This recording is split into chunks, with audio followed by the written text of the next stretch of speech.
Right, so this is a little bit on neurotransmitters and drugs.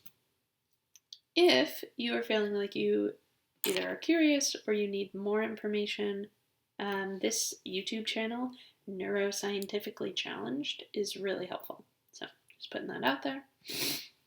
So neurotransmitters, we talked about them a little bit in class this week. Neurotransmitters are chemical messengers that cross the synaptic gap. So you can see them here, little neurotransmitter guys. The biological perspective of psychology says that differences in the amount of certain neurotransmitters will cause differences in behavior. So, for example, serotonin, if there's not enough serotonin in here, that can cause differences in mood. And we'll talk about that with drugs. These are some key neurotransmitters. I really like this infographic. Some of you have seen it before. You don't need to know, obviously, the molecule shape. But you should know what each of them are and what they do. And this is another table. Okay, so acetylcholine is involved in muscle action and memory. It's going to increase arousal and enhance cognition. Endorphins are involved in pain and pleasure. It's going to increase or decrease anxiety and decrease tension. Dopamine is involved in mood, sleep, and learning. Increase pleasure, suppressed appetite. GABA, which is gamma aminobutyric acid.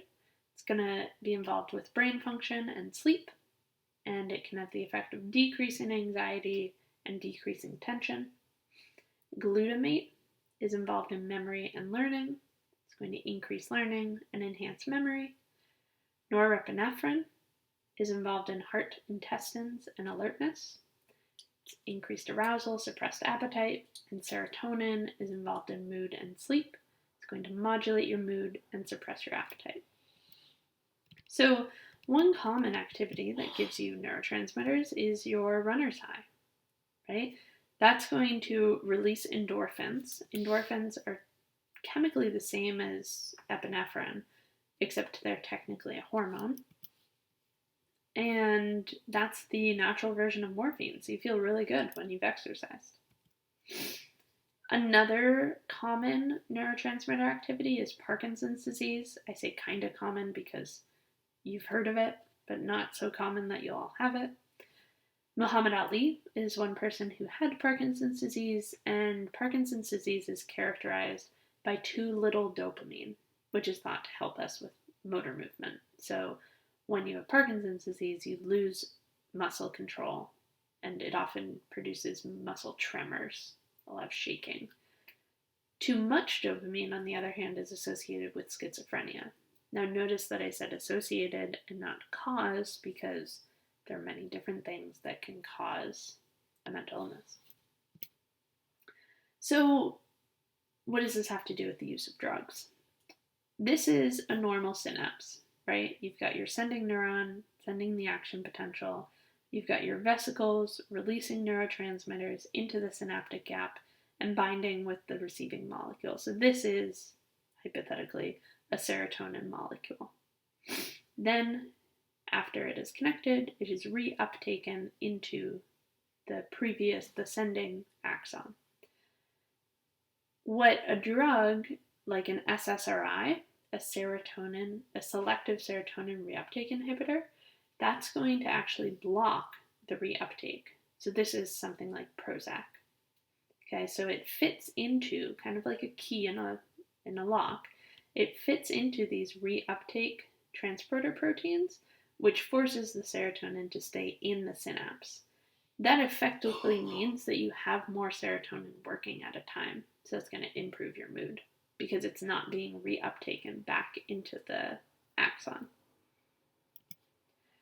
So chemicals or drugs can be either agonists or antagonists. An agonist is a chemical that's going to mimic a neurotransmitter at a receptor site. So that's like opiates. Opiates create a high. They pretend to be your natural endorphins. An antagonist is going to block or impede the normal activity of the neurotransmitter at the receptor site. So for example, Prozac is an antagonist, right? Because it's going to block. For example, also, Botox paralyzes face muscles by blocking acetylcholine, so it reduces wrinkles. Use of drugs affects the amount of neurotransmitters in the synaptic gap. Wow, that's a blurry picture, but you've already seen it. But like we said, Prozac is an SSRI, which is an antidepressant. It blocks the reuptake of serotonin, meaning there's effectively more serotonin in the synaptic gap. Now that also translates to recreational drugs. Recreational drugs work the same, they're just not as controlled, or we don't have a use for them. So there are three types, or commonly said there are three types of recreational drugs. Some drugs don't fit neatly into those categories, but that's what the AP wants you to know. So there are depressants, stimulants, and hallucinogens. Depressants are going to suppress the central nervous system. So those are things like alcohol, barbiturates, and benzodiazepines. Stimulants are going to increase overall levels of neural activity. So those are things like cocaine, amphetamines, methamphetamines, MDMA, or caffeine. And hallucinogens are going to alter sensory and perceptual experiences. So weed, LSD, peyote, mescaline, DMT, ketamine, PCP. Weed doesn't really fit into this category because you don't hallucinate on it. But like I said, these are broad categories, and not everything fits perfectly. So drugs can cause two things, either physical dependence and or psychological dependence. So physical dependence is going to change normal bodily functions. That's going to lead to tolerance, which means you need more of the drug to function, and then that can lead to an overdose. So for example, with heroin, right? The first time someone takes heroin, they don't need that much to get the high. After that, they need increasingly more heroin to get the high until they could overdose. And when you stop using that drug, you go through withdrawal, which is negative symptoms when drug use is ended. Sometimes those symptoms can even be fatal if you don't decrease the amount of the drug that you're on carefully enough.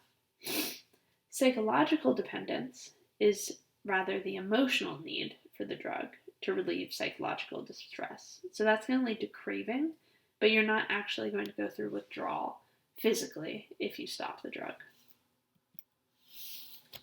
Okay, so alcohol and depressants in general are going to decrease your heart rate and also decrease your blood pressure.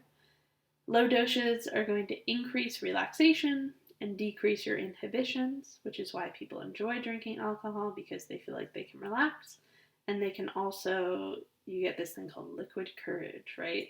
You don't have as many inhibitions, so you can be a little bit braver. High doses, that's a typo, induce sleep, memory loss, motor disturbance, respiration, and death. So at like the most basic level, people will get a little bit sleepy after a glass of wine. At the more extreme level, people black out if they have too much alcohol. They also get kind of stumbly. That's the motor disturbance. That's actually affecting your cerebellum, which is responsible for balance. You might have very shallow breathing, and you can actually consume a toxic amount of alcohol and die. So depressants are agonists to GABA. And if we go back here, an agonist is going to mimic a neurotransmitter at the receptor site. So that's going to mimic GABA, which again, if we go back, GABA is responsible for brain function and sleep. It's going to decrease anxiety, decrease tension. So if alcohol is mimicking that, those are the symptoms that you'll have. Quiets the brain. If someone is addicted to alcohol, if they're an alcoholic and they stop immediately, that withdrawal can be deadly. So it needs to be more of a slow stop. Opioids. Opioids are going to decrease pain. They're going to dilate your pupils, think like fight or flight response, and they're also going to decrease your respiratory function. Low doses are going to increase pain relief. That's why we give morphine. They're going to increase euphoria, like feelings of joy, and sleepiness. High doses can cause death due to respiratory depression. You can literally just stop breathing. Opioids as a category include things like opium, heroin, fentanyl, morphine, oxycodone, Vicodin, methadone, codeine, and prescription pain relievers. So that's a lot. Stimulants. Stimulants are going to increase your heart rate, your blood pressure, and your body temperature. So it's basically ramping everything up. Low doses are going to increase alertness. They're going to add to euphoria, the high, and they're going to decrease your appetite. High doses are going to increase your agitation. They're going to increase paranoia, and they may even cause hallucinations. So these images that I have here, one common stimulant is cocaine. Another show that deals with stimulants is Breaking Bad, deals with methamphetamine. And stimulants are agonists of dopamine, which means they're going to mimic dopamine, at the receptor site. Dopamine is going to, Dopamine is responsible for mood, sleep, and learning, so it's going to increase your pleasure and suppress your appetite, which makes sense given that stimulants are associated with euphoria and decreased appetites.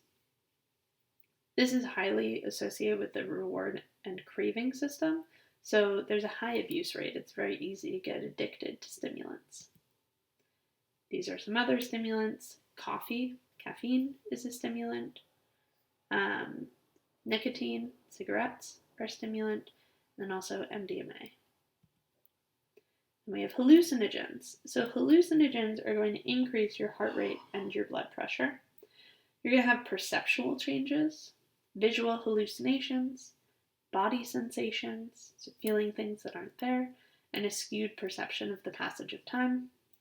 Hallucinogens include mescaline and LSD, which are serotonin agonists. They mimic serotonin.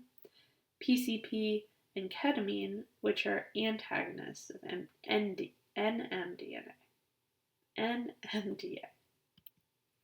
And that's what we got.